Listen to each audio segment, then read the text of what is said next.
Tech giants gather at White House dinner. Trump praises high IQ group, Musk missing. US ex-NSA Bolton slams Trump's India policy, calls 50% tariff a costly mistake for US. India-US forms finalized defense agreement. GE 414 engines to be made in India with HAL. Namaskar, welcome to Highways. I'm Shashira. You are watching Business Talk.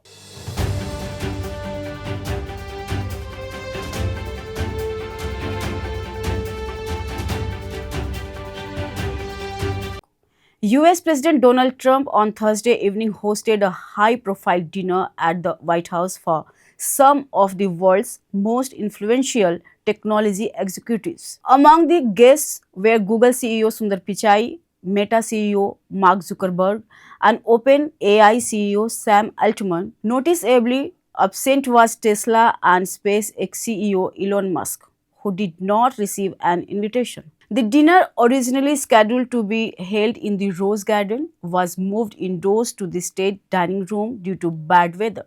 Addressing the gathering, Trump described the assembly as unprecedented, saying, "Never before has so many intellectuals come together in one place." He labeled the group of executives as his high IQ group. Musk's absence did not go unnoticed, particularly since he was once considered a close advisor to Trump. Relations between the two have soured in recent months, with tensions escalating after the case of Jared Isaacman, a billionaire entrepreneur and longtime ally of Musk. Trump had nominated Isaacman to lead NASA, but the nomination was eventually withdrawn after his fallout with Musk. Interestingly, Isaacman was present on Thursday's dinner, underscoring the political and personal rifts that have reshaped Trump's inner circle. The dinner followed the launch of a new White House task force on artificial intelligence education. The initiative aims to prepare American students for an AI-driven future, emphasizing skill development from an early stage. First Lady Melania Trump chaired the program, positioning herself at the forefront of the administration's AI education agenda. In her remarks,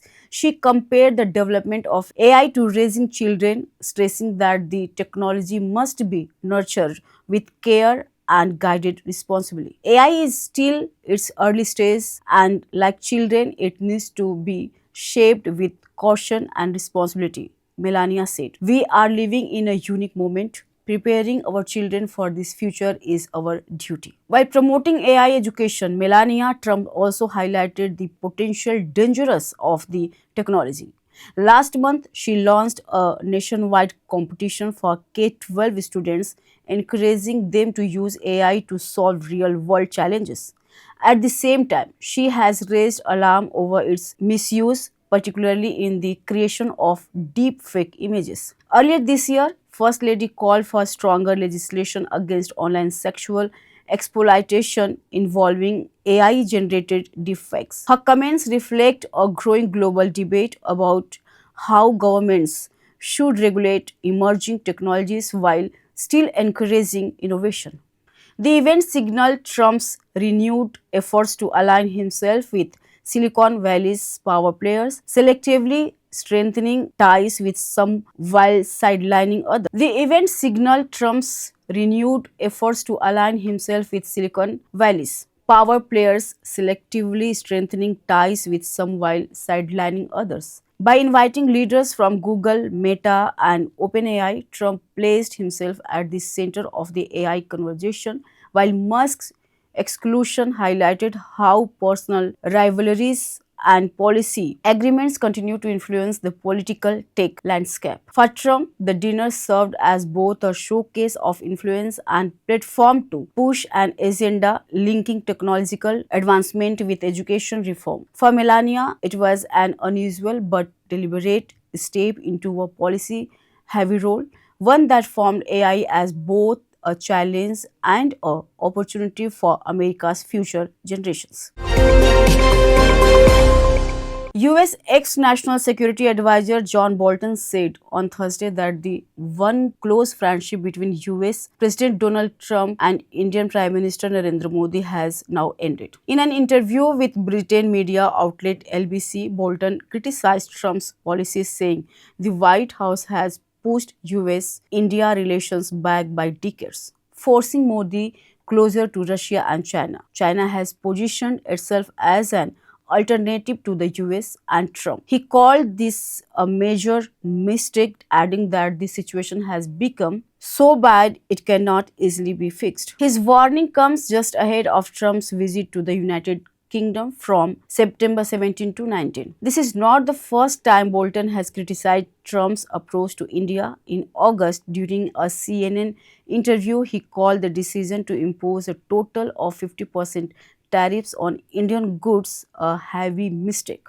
According to Bolton, extra tariffs meant to weaken Russia could backfire by pushing India even closer to Moscow and Beijing. He said Washington had spent years trying to keep India aligned with the US, but those efforts are now weakening. Since August 27, the US has been applying an additional 25% tariff on Indian products, bringing the overall tariff rate to 50%. In an article for The Hill, Bolton wrote that the White House has been softer on China than India when it comes to tariffs and trade restrictions, calling this a serious error. He argued that applying the same high tariffs to both allies and adversaries has hurt America's credibility, which took decades to build, while offering little economic benefit but creating major risks. Bolton, who served as Trump's national security advisor during his previous term, has been increasingly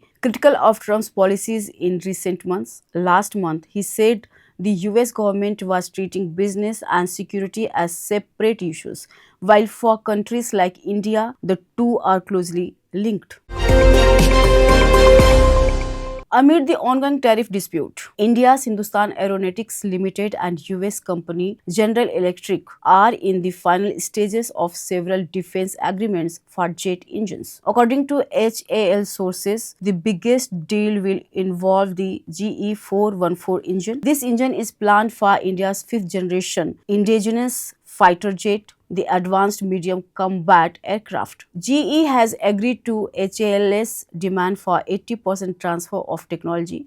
The deal will also decide whether GE will take responsibility for securing agreements from other partner companies or assist HAL in those negotiations. Once the deal is signed, the GE 414 engines will be produced in India. HAL has already purchased 10 GE 414 engines to ensure AMC's development continues smoothly. On August 19, India's Cabinet Committee on Security approved the purchases of 97 Tejas LCA Mk1 fighter jets for the Air Force at a cost of 66,500 crore rupees. For this order, HAL will buy 113 engines from GE. Earlier, HAL had already received an order for 83 LCA Mk1 jets. 2 aircraft from this batch will be handed over to the Air Force in October by Defense Minister Rajnath Singh at Nashik. Sources say the fighters are equipped with advanced weapons